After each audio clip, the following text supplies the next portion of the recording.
এই প্রজেক্টে একটা স্ক্রল টপ বাটন বানিয়েছি। এটার কাজ হলো নিচে থেকে উপরে যাওয়া। এটা বানানোর জন্য প্রথমে HTML ট্যাগটা অ্যাড করেছি, এর মধ্যে একটা আইডি নিয়েছি স্ক্রল টপ বাটন।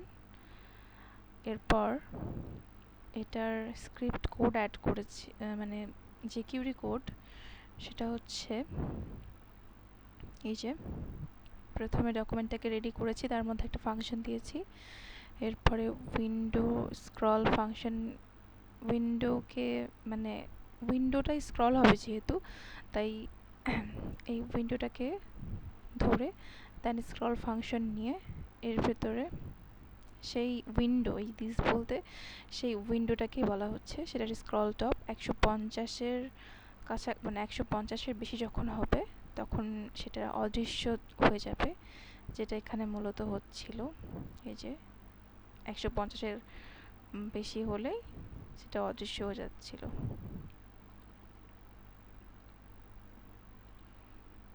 আর এর এর অন্যথা হলে সেটা হচ্ছে দৃশ্যমান হবে। এরপরে যে কাজটা করা হয়েছিল সেটা হচ্ছে এই যে ক্লিক ফাংশনটার মাধ্যমে এই যে উপরে চলে যাচ্ছে এই কাজটা। এটার জন্য এই আইডিটাকে ধরে একটা ক্লিক ফাংশন নেওয়া হয়েছিল এবং একটা অ্যানিমেট ফাংশনের মাধ্যমে এই যে স্ক্রল টপ 0 এটা করে দেওয়া হয়েছিল। আর কত স্পিডে যাবে সেটা হচ্ছে 800।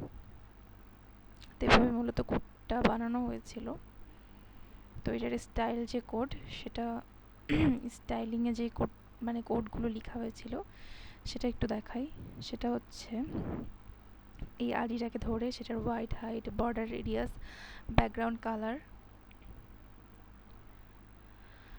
এবং লেখার কালারটা দেওয়া হয়েছিল। এরপর পজিশন ফিক্সড করে বটম থেকে কতটুকু উপরে এবং রাইট থেকে কতটুকু পাশে থাকবে সেটা দেওয়া হয়েছিল। তারপর কার্সর পয়েন্টার রাখা হয়েছে এবং ডিসপ্লে নান রাখা হয়েছে, আর জেড ইন্ডেক্সটা সব থেকে বেশি।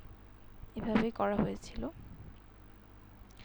তো এটার একটা প্রবলেম ক্রিয়েট হয়েছিল, সেটা হচ্ছে কোড ঠিক থাকা সত্ত্বেও এই বাটন, এই যে বাটনটা এটা দেখা যাচ্ছিল না।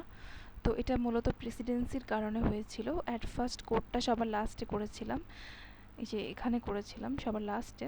তো সিমিলার কোড আরও ছিল স্ক্রল টপ বাটন মানে স্টিকি ন্যাপ বানানোর জন্য।